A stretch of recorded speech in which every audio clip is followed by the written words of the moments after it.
And I've actually experienced some scenarios where people were super worried about the capital gains tax, which is what, max rate 25%, to their detriment of a 40% estate tax. You do the math, 15% savings, just straight off the top. So I think we need to be familiar first. Secondarily, what a lot of folks miss is valuations are as of today.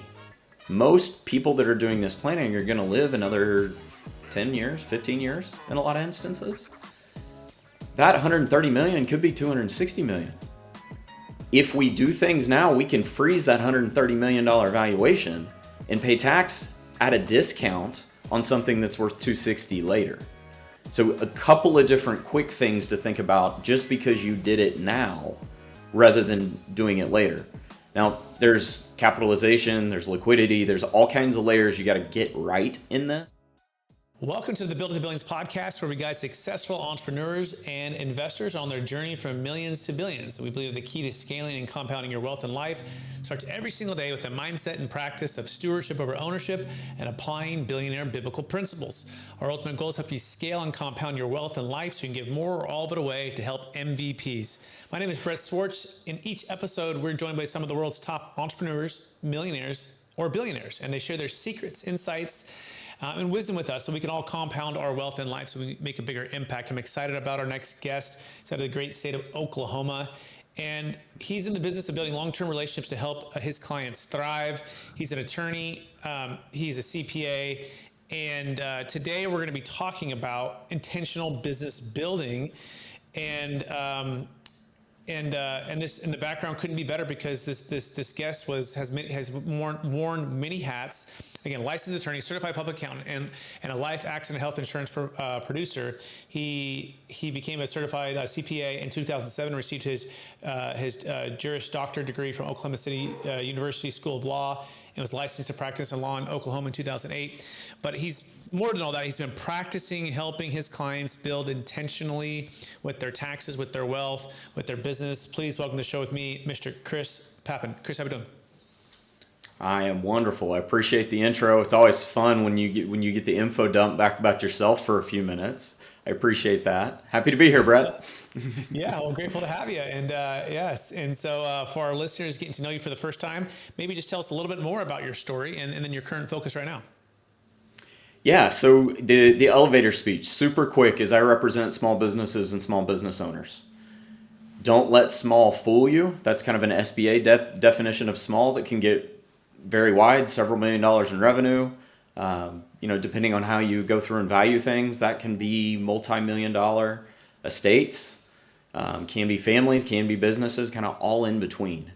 But the essence of what I try to break this down to is folks are always like, well, what do you do more of? Law, CPA? I do the most sitting down with business owners and reasoning through, insert whatever it may be here, and helping folks kind of get to what their goals and objectives are. Sometimes that has a tax slant. Sometimes it has a financing slant. Sometimes it's investing. Sometimes it's risk mitigation. It's all the objective of the client. Excellent. Yeah, I like to put it this way, Chris. We're not in the business of solving tax problems or solving wealth problems, or we're not in the business of providing these services. We're just in the business of solving problems. And to the extent you can solve bigger problems that are uniquely positioned to solve your clients or those you serve's goals, the more value you bring to the table. And so I love that, Chris. And I'm always like to take one other step back. I believe we've all been given certain gifts in this life, and these gifts have been given to us to be a blessing and help to others. I believe God's given us these gifts, and sometimes I also believe you can identify them pretty early on. Teenage years, mostly people kind of discover a few of these. At least they're the natural things that they look around, they go, oh, maybe I do kind of have this against my siblings or my friends or whatever it might be. What are those one or two gifts, Chris, that you believe you were given, and how does that help how you help and bless people today?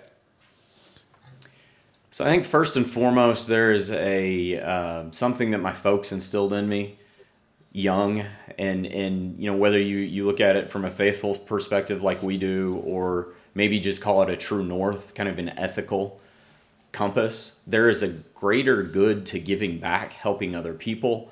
That's really where I find enjoyment and fulfillment. Volunteer as a soccer coach for exactly that reason. But there's also some gifts, if you will, where through athletics, I started to see that I kind of see things unfold differently than other people do. And this is especially true when you sit in the seat of kind of both attorney and CPA. We just read the room different. And I think that perspective is unique, helps folks, but maybe more importantly, can kind of help solidify different visions and goals and objectives. So I'm going to say this in an analogy just to button it up a little bit differently, but we all know we want to grow businesses, but you can run too fast when you're growing a small business, and the pace can outsell itself. And this is where sometimes the attorney in me as the anchor can slow folks down, or the CPA and financial guy in me can be the rocket booster and speed things up and kind of help people right size what they're doing for what their objectives may be. Yeah, I love it. I was learning from one of my coaches actually this morning, and we actually had a whole team on a training this morning about this idea. There's really two types of people in this world, and especially when it pertains to business. On the one side, there's the gunslinger, right? And on the other side, Chris, there's the worrywart. Okay. Yep. Now, both of them have their wisdom, and both of them have their strengths, right? But the wisdom piece really has to do with timing. That's kind of in the middle, right? And understanding and balancing out the team. What have you found the best way for the business owners you work with, that when they're intentional about building their business, they're making sure to get the right team members in the right seats, or better way, let's look at soccer, right?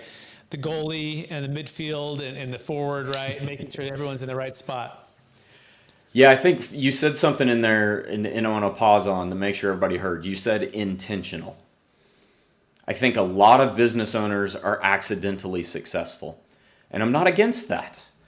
But what I've found is luck is really a recipe that has to do with opportunity and preparedness. And when teams, athletic or business, have the right opportunities and they kind of know and are prepared to pounce on those opportunities, that's where externally it looks like luck. But you know what? We've practiced that penalty kick over and over and over until we're sick of it. It's just another repetitive motion. So to answer your question, how do I think it's best to help leverage folks?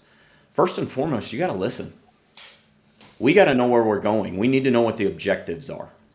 And I think sometimes we assume we know where we're headed, but as we mentioned, kind of as we got this thing started, in athletics, everybody knows what a win is. Sometimes we have to define the win in business.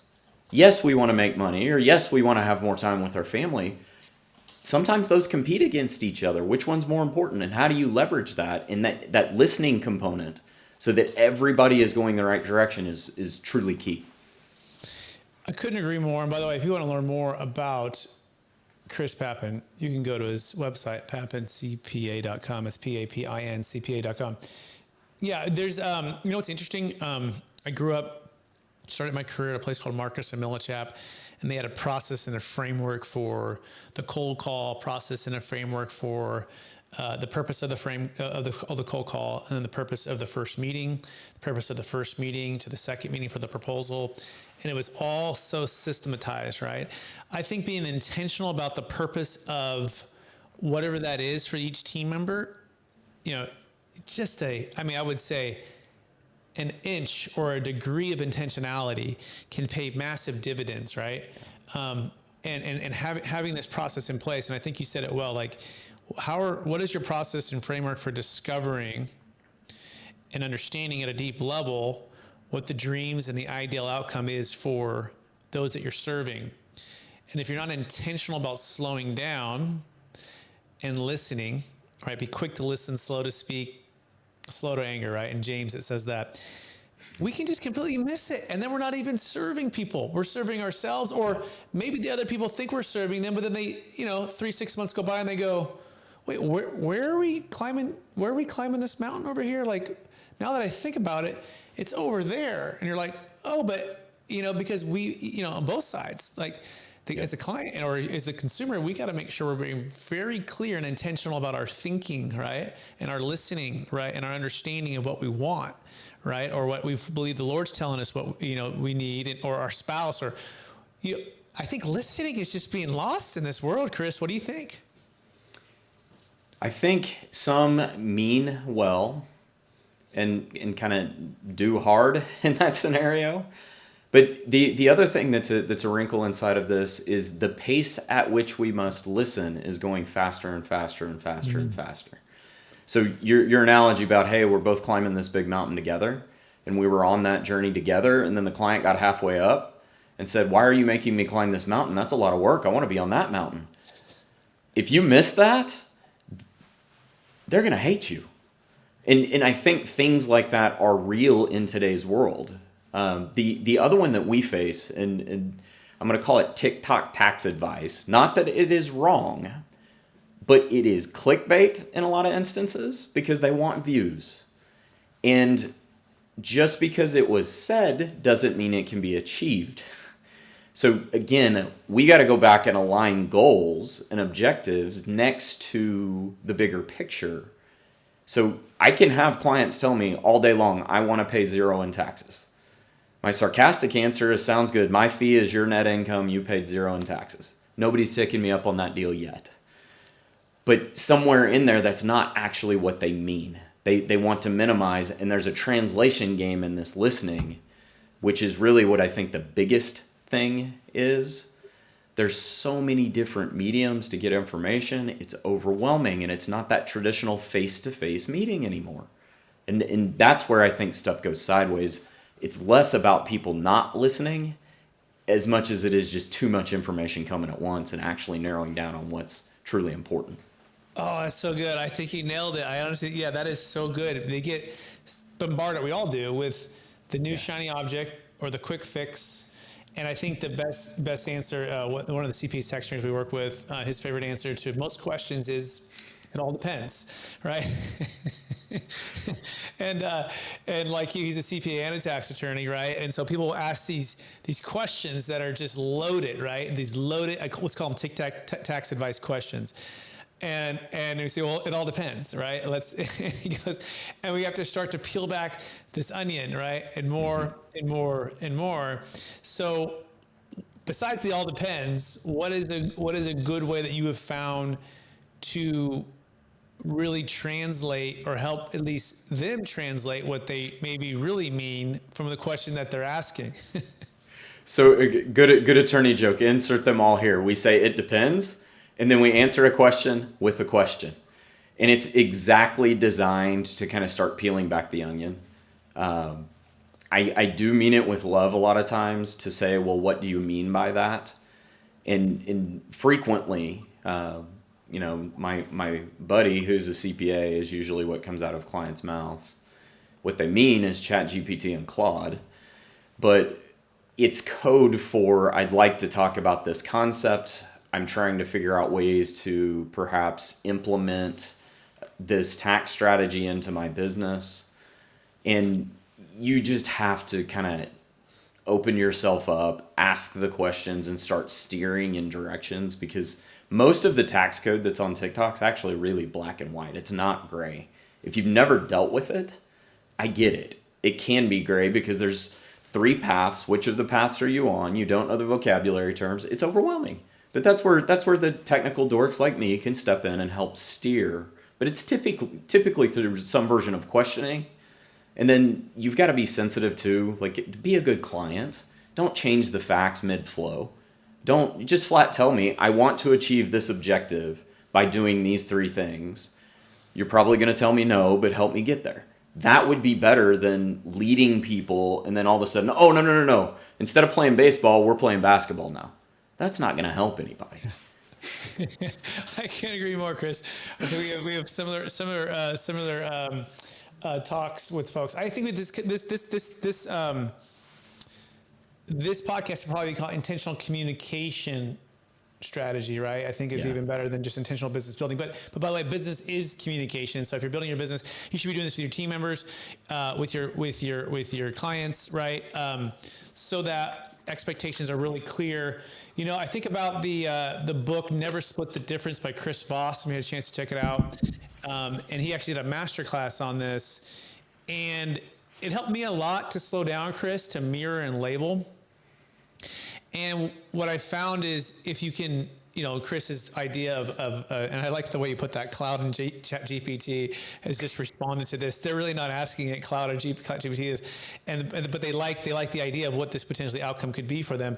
But like his advice is like, hey, it all depends. Get them on a phone call, right? Like, it all depends. Great question. Hey, how about we get on a phone call?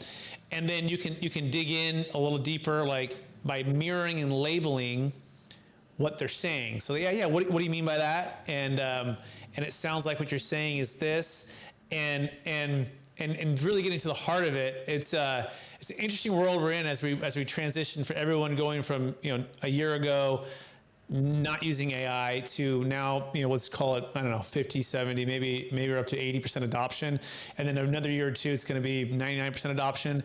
So this is a world that's drastically changing. So here's a question for you. What questions do you intentionally have ready to go to make sure you're getting to the heart of the matter? Typically, number one is really an internal question of, does this align to kind of the client's story of the past? And if a client says, hey, my goal is to grow my business and I'm going to take it up to, let's say we're a startup, we're brand new, I'd like to be at $10 million by the end of the year. And then all of a sudden, left turn, I'm selling my business. Okay, we need to start talking like, what happened? Something's wrong. Like at the core, why did we turn left so quickly? I also think the client side questions I'm notorious for just going straight at the jugular. Hey, so why are we selling it? But sometimes you got to build to it. It sounds like your plans have changed, correct? And then pause and actually listen, because sometimes what you heard them say in a client meeting is maybe not what they intended to tell you. It's just what made it into the notes. So kind of that affirmation, the validation, that mirroring process of making sure you understand what they're saying and why is kind of that start. But if you want to kind of get to the substance of this here, like how do you really get somebody, or how do you really help somebody achieve the next objective? We got to start talking about timelines, budgets, wherewithal, who are the different players that are involved here. If you're scaling a professional services business in today's world, that's hard if you do not have a technology budget, because people aren't out there like they used to be, and vice versa. If you said, hey, I've got the largest technology budget in the world, I don't want any people. I've yet to meet a professional services firm that can not answer the phone.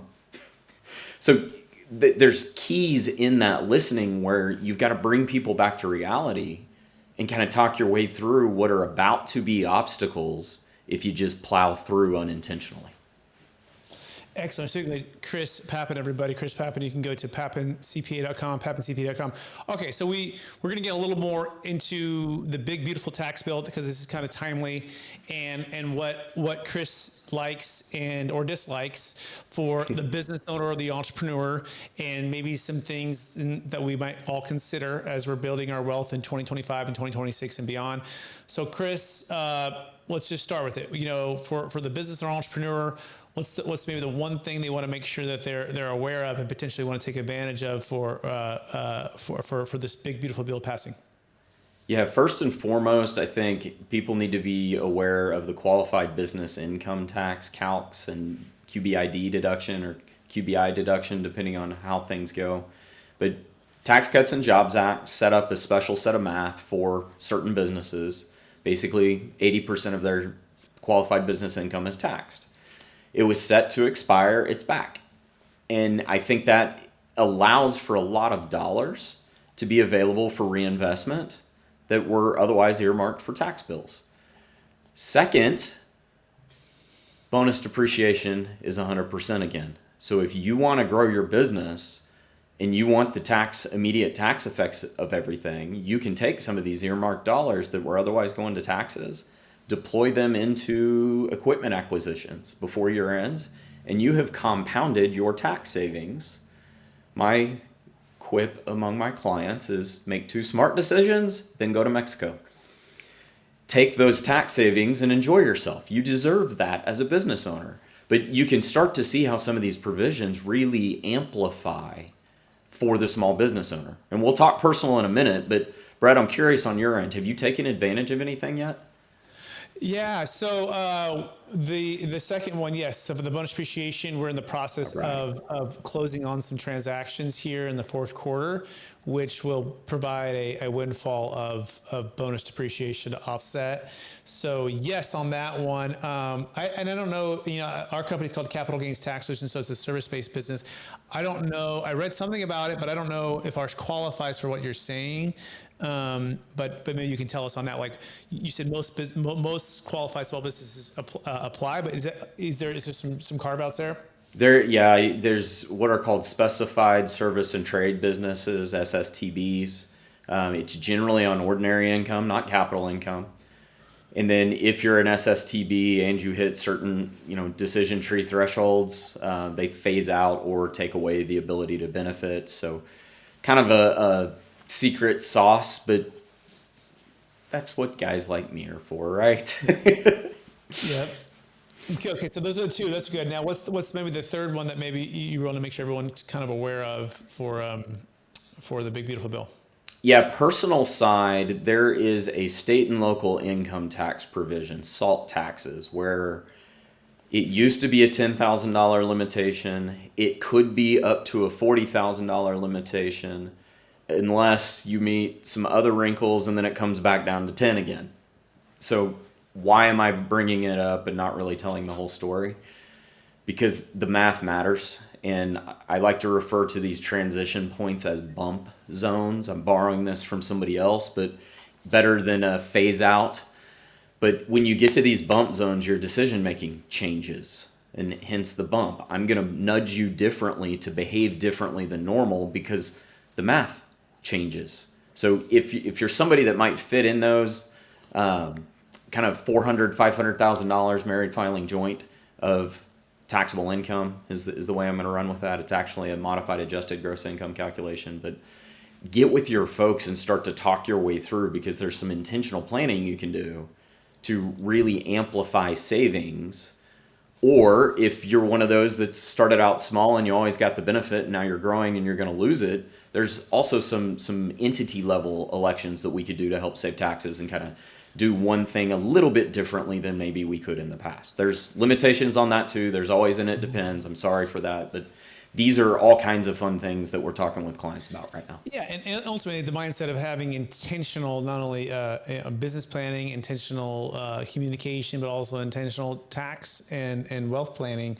I call it, it's not just about cash flow, it's about tax flow, right? Yeah. And the ability to offset cash flow with depreciation and or these bumps to get you in different brackets to increase your SALT. Sounds like your SALT deductions, right? Are important, and some small intentional planning can go a long way. And I like you say, hey, reward yourself, right? Go to Mexico, go to Hawaii, go to and have some fun with this stuff. That's part of life, right? Okay, good. So that's big beautiful bill. What are some things you're like, man, they went the other way, like they could have, like that's actually kind of hurting the business owner or the entrepreneur or the investor? Probably the most important ones are the energy efficient credits. Vehicles died as of 9:30 into Q3. So depending on where we're listening and things like that, people sometimes heard, that's going to expire at year end, but there's different benchmarks for different energy credits. I think that was an important push for looking at different ways of doing things in our country. And without the incentive, I know it's going to change some people's behaviors a little bit, but it was built for a reason. The incentives were never intended to be permanent. And this is just kind of the way the tax code rides. So it's not a policy thing on my end. It's just the reality of the way that it goes. There are a few other smaller ones, like the personal exemption, for example, is deleted, but it's been woven into the standard deduction. So all that said, it doesn't matter. The math's basically the same. But some of these vocab terms that people have been familiar with over the years, I think are incredibly important.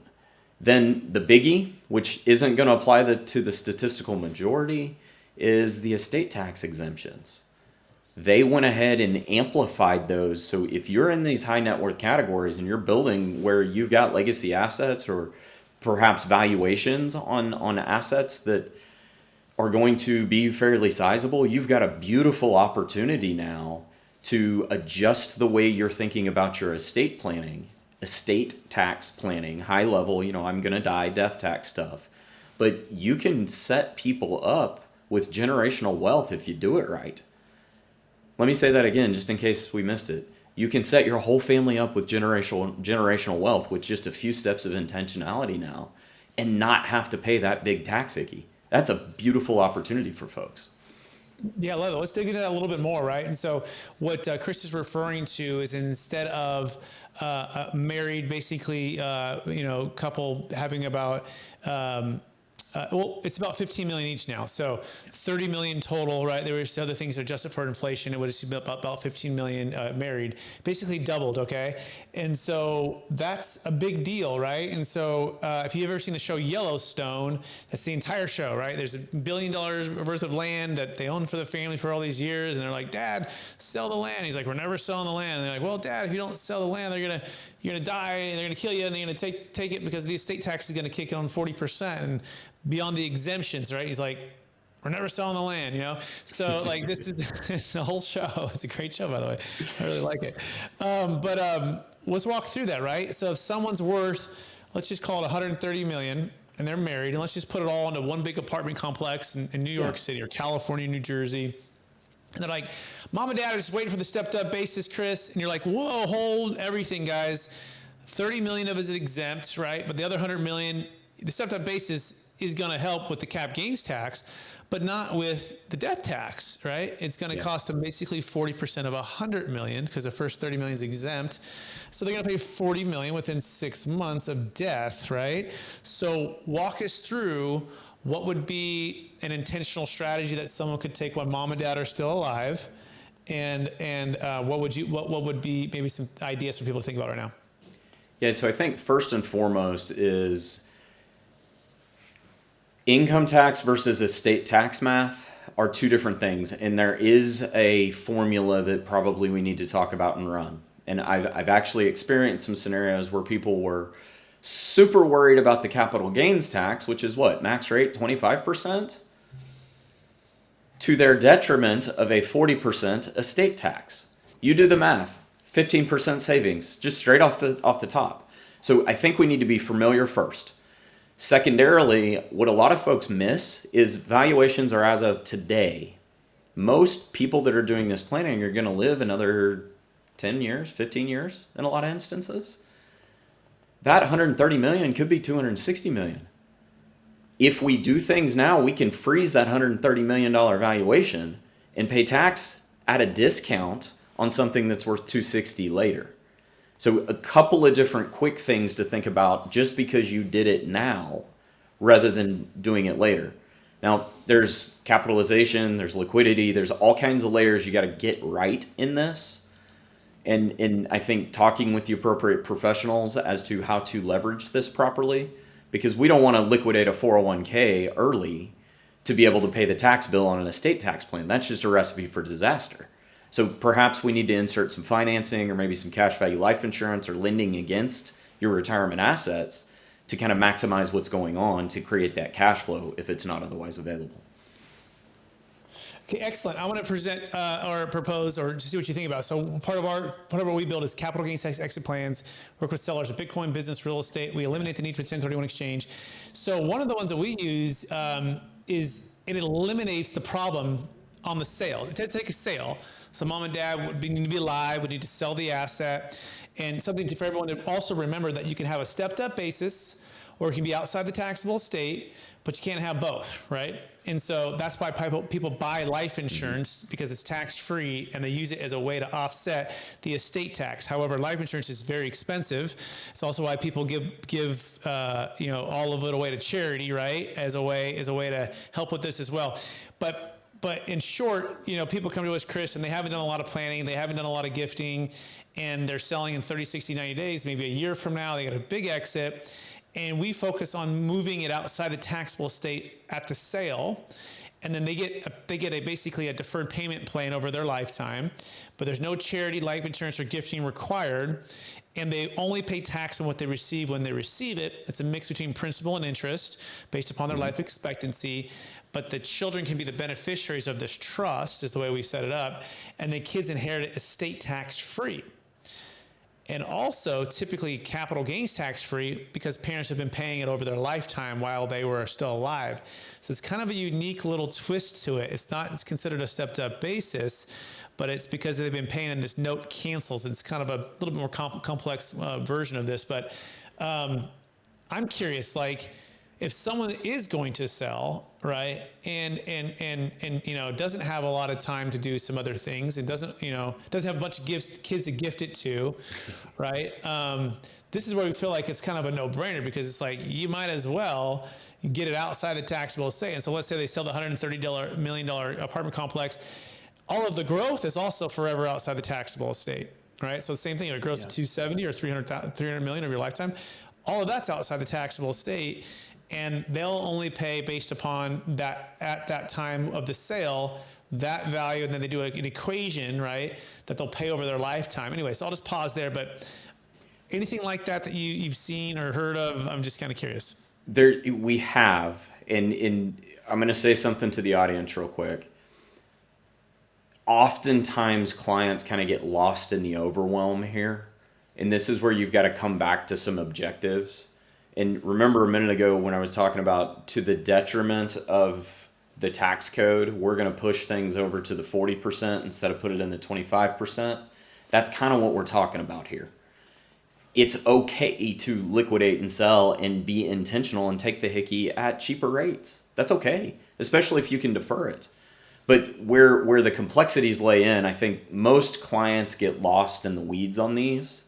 And then candidly, many of them they balk at the fact they're giving up control.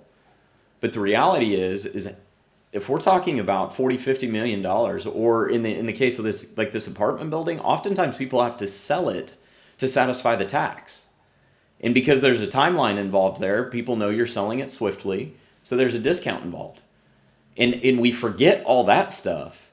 But I've never had somebody who's executed on one of these more elaborate plans tell me, well, that was a waste of our time and money. However, I had people on the other side say, man, that was expensive. What could I have done to make that tax blow lesser? So I know it's not necessarily answering your question directly, but it's kind of this indirect end around. If there's a way to achieve your objective, isn't it worth investing? I don't know how many hours are worth $40 million to you guys, but buku's in my world. That's worth it. 100%. And I also think one of the biggest mistakes that large families that are looking to pass it to their children, and maybe one or two of them, you know, have some interest, some expertise in the business, but the other, you know, one or two don't, right? And mostly dad did it all. And then something happens to dad, and mom may or may not have that expertise to help to exit it well, or they go to inherit it to the kids, and the timing, like, you know, this is part of the 1030. I think one of the 1031 myths, right? And although you can wait until you die and get a stepped up basis, and let's imagine you're only worth 30 million, so you have no estate tax. But the problem is, you know, do you really want your kids just cashing out of your investment you built for 20, 30, 40, 50 years just to go spend it on whatever they want because it's, you know, tax-free for capital gains tax? B, is it going to be optimal timing for them to sell it? Like the stewardship of this, right? The intentional planning for the stewardship, it may not be a good time to sell. This is why, you know, we learned it the hard way after Marcus and Millichap, the 08 crash, friends, family, and clients losing half or all of their wealth because they did these 1031s and then the music stopped. But they have to forget they have to replace the equal or greater debt and the equal or greater value. And it became not diversified, not liquid, too much debt, all of the things that increase the risk, and they lose half or all of their wealth. And they go, there's got to be a better way than this 1031 exchange, right? Like that we've been just, you know, banged into our heads is the only way to do it. So I just think you have to be intentional about what your options are. You have to be intentional about like what your problem that you're actually solving for. And then what's the big domino, right? Like not what matters, but what matters the most. And you need to really focus on one or the two things that matter the most. that if you could solve for those two things, the rest of the things become irrelevant, or they just don't matter as much, right? And I think sometimes we get lost in the 10 things versus the top two, right? And to our detriment, it's this 80-20 principle, right? 20% of basically the outcome is going to produce at least 80% of what we want. And so getting clear on that. Any thoughts on that, Chris? No, I'm right with you. And as you were describing this, sports analogy comes to mind. But everybody's kind of heard the concept of you miss 100% of the shots you don't take. You also make 0 of the shots that you don't take. Sometimes you got to take the shot. And that's where kind of this resonates with me in the sense of, if you take too long, especially if you are one of our senior members of society, age is going to start working against you. And the complexity of the deal is not going to get easier as your mind starts to fail. And I've watched families go into vapor lock and not execute on items because it was too complex or it was too hard. So starting these plans with 18, 24 months of runway just to educate yourself and get to a point where you think you're in a good spot is completely healthy in some instances. Can we do it faster? Absolutely. But I have found a lot of people want to actually understand what they're doing and will sit at the table with you. But we've all met folks where sometimes the business gets away from them. The other side of this, in which I really like that you're kind of focused on the stewardship of the next generation and multiple generations. We've watched stuff happen where someone dies, they're the breadwinner, they know all the stuff. Second generation thinks they know all the stuff. Well, we all know what assuming some things get you, right? And these same people assume, and then next thing you know, we've got debt stacked on the properties.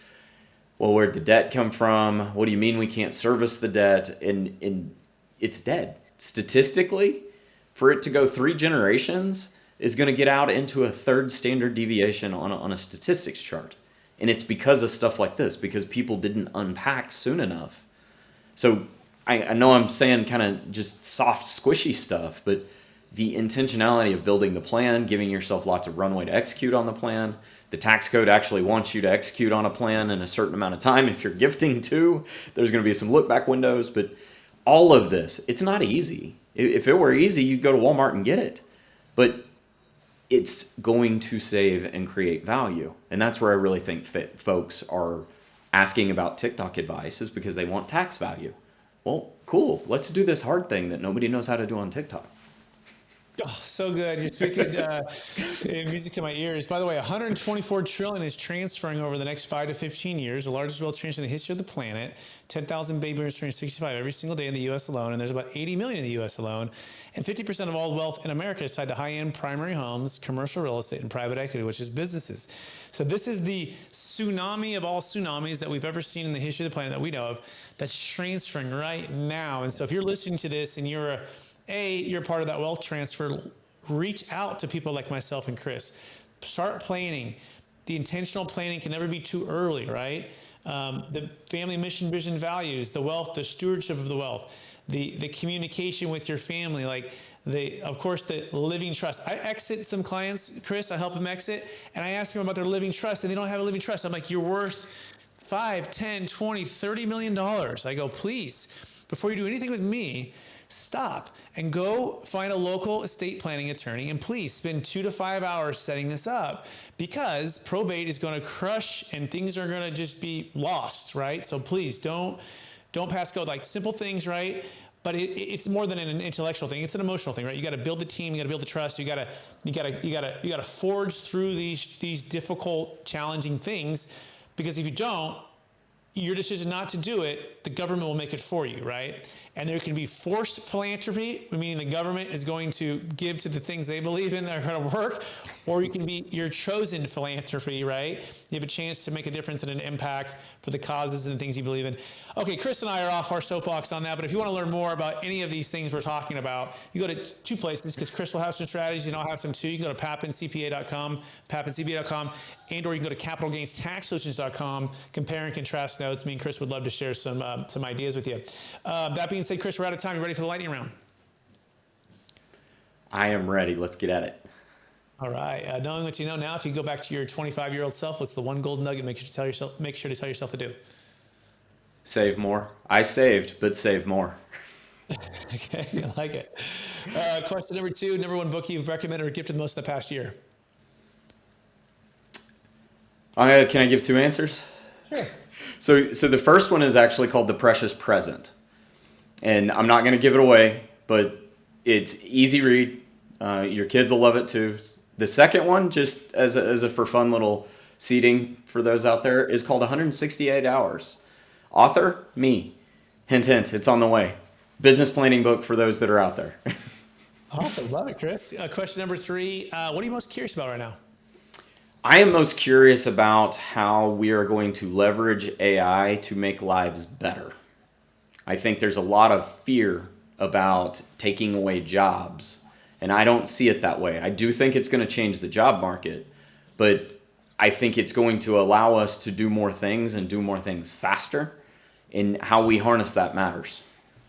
I love it. Next question. Number 1 leadership quote or theme that you strive to live by?